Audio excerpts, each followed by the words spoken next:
The Rocks pirates are very important. Oda revealed them late in the story for a reason. Some Rocks pirates are officially dead, some have an unknown status, and some are still alive. I'm sure the alive members will be back soon, and they will have very important roles in the story. Let's start by quickly excluding the deceased ones. We all saw Whitebeard's legendary death with our own eyes, and Blackbeard getting his devil fruit debunks any crazy theories about him coming back later in the story. Next we have Ganzui, a smuggler pirate who lost a Davy Back fight and subsequently joined Rocks.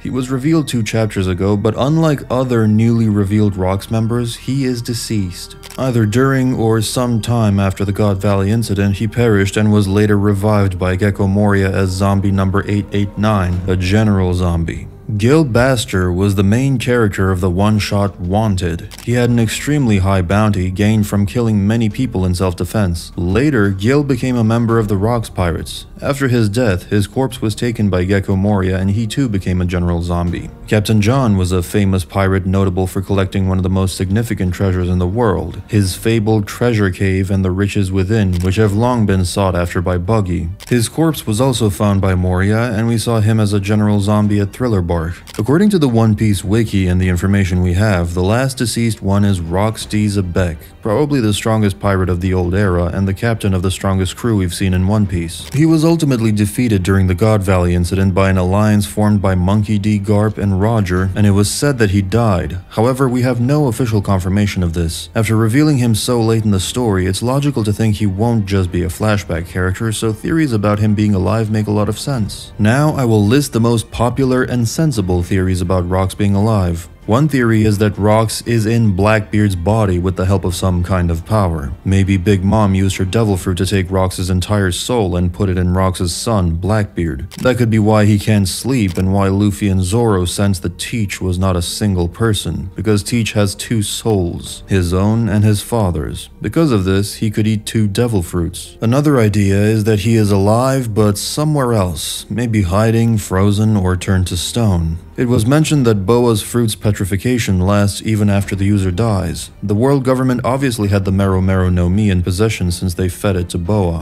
What if, at God Valley, Rocks was turned to stone by the previous Mero user? If Blackbeard knows this, it would explain why he specifically targeted Boa for her fruit. The third theory is that he is the man marked by flames. In 2017, Oda said that he would introduce the lurking legend tied to Whitebeard, who would be the Straw Hat's greatest enemy. The man marked by flames and Xebec were revealed around the same time. While his intentions would be confusing, why would he protect the road poneglyph, we still know little about either of these characters, so it's a possibility. Now let's move on to characters that are officially alive. Miss Buckingham Stussy, also known by her alias Ms. Buckin, is a former member of the illegal science group MADS. She is the self-proclaimed lover of Edward Newgate and the mother of Edward Weevil. At Egghead, we saw a successfully produced clone of her, Stussy, who seemed really strong, at least strong enough to defeat her companions Kaku and Rob Lucci, powerful elite agents of ZP0. Yes, it was a surprise attack, but it's still a notable feat. That means Miss Buckin was really strong in her prime. I believe Stussy couldn't handle the inability of not having Whitebeard's son, so she somehow fashioned an almost Frankenstein's monster-type failed clone of Whitebeard. That was probably the only reason she worked on cloning research alongside scientists like Dr. Vegapunk, Caesar Clown, Queen, and Vince Smoke Judge. We haven't seen Weevil and Buckin for a long time, but we know that Green Bull brought Weevil to Impel Down after the 7 Warlord system was abolished. Miss Buckin went to see Marco on Sphinx Island to ask him for help rescuing Weevil. I'm sure Buckin will ask other strong pirates for help as well, so soon we might see an arc or at least a flashback about Impel Down. That could be how important characters like Weevil and Doflamingo are freed. Gloriosa, more commonly known as Elder Neon, is an advisor to the current empress of the Kuja pirates. She is also a former empress from 3 generations before Hancock. I believe she already played her role back in the Amazon Lily arc, as she was the reason Luffy found out about Ace's execution. Struzan is the executive chief of the Big Mom Pirates and co-founder of the crew alongside Big Mom herself. The last time we saw him was at Whole Cake Island, where he was severely injured. A medic said it would take several days for him to recover, so he's probably still alive on the island. I don't think he'll have any major roles in the future. The only chance is that he might be the one to bring Big Mom back, as he has been loyal to Lin Lin his whole life. Even though Big Mom and Kaido were defeated, it's not confirmed that they are dead, so Struzan might play a key role in saving them.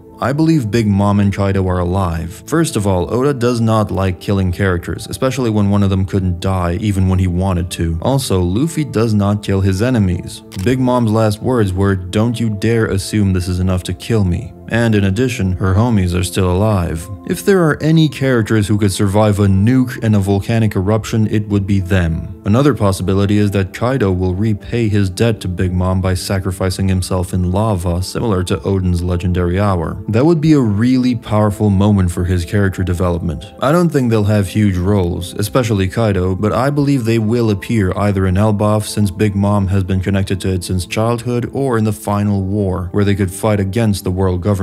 It would be incredible to see them battling the Marines and the Holy Knights alongside Luffy. Before I move on to the two most important characters of this video, I want to talk about Babel, Don Marlon, and Ochoku. We don't know if they're alive, but Babel seems unimportant. Marlon could be Capone Beija's father, and we might actually see Ochoku at Hachinosu. Ochoku was the former ruler of Hachinosu before being overthrown by Blackbeard during the Rocky Port incident. Either Blackbeard killed him or he's imprisoned somewhere in Hachinosu. There's a high chance that Ochoku is Caribou's father, who seems to be a fan of Teach and is currently also on Hachinosu. If they meet and Ochoku reveals that Blackbeard was the one who defeated him, Caribou might decide to betray Blackbeard, or at least lie about the locations of the ancient weapons. On the other hand, if Teach manages to get even one ancient weapon, he will be unstoppable. We saw how Roger defeated Shiki's Grand Fleet with one. Even though it wasn't confirmed, it seemed to be an ancient weapon. Shiki himself mentioned that Roger had a great weapon. So Caribou could dramatically change the plot of One Piece, and Ochoku might play a big role in that.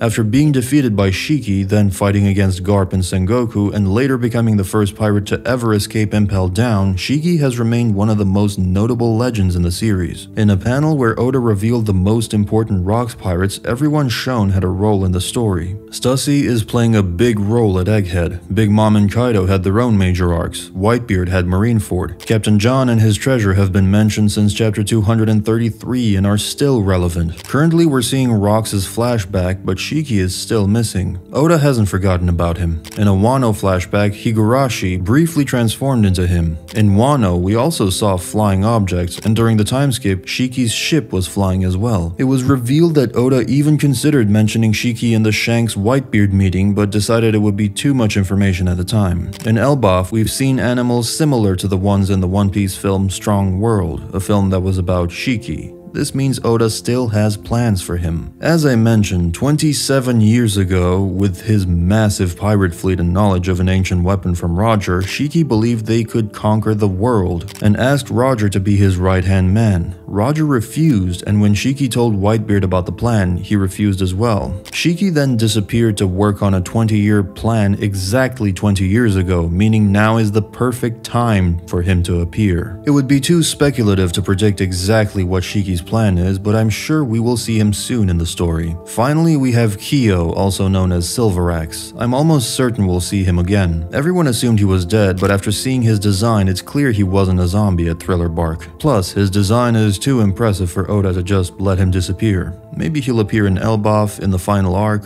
or perhaps he could even be the man marked by flames. There aren't any direct hints yet, but I wouldn't be surprised. He was said to be Shiki's rival, which means he must have been incredibly strong, maybe even playing a key role during the God Valley incident. For example, if Silverax was actually an undercover marine, it could explain how Kong knew about Xebec's arrival at God Valley before even the pirates on Hachinosu did. Maybe Silverax secretly warned Kong. His design might also hint at his powers. He wears shades with an X symbol, which reminds me of the 1963 film X, The Man with the X-Ray Eyes. In that film, the main character gains the ability to see through everything: objects, people, walls, and eventually, he can even see with his eyes closed. This kind of X-ray vision could be a medical-like ability that Silverax possesses. But if he really is dead, it's possible that Silverax was the previous user of Urouge's Devil Fruit. We've seen Urouge grow in size after being hit kid to the point that his cloak no longer fits. Interestingly, both Urouge and Silver Axe wear similar clothing, kimonos and gloves. In the last chapter, it seems Oda revealed Capone Beige's father, who was also part of the Rocks crew, so maybe the connections between the Rocks pirates and the Supernovas will go even deeper. That's it for today. Comment which characters you think will be important later in the story, and if you want to know more about the captain of the Rocks pirates, click on this video right here. Thanks for watching. Bye.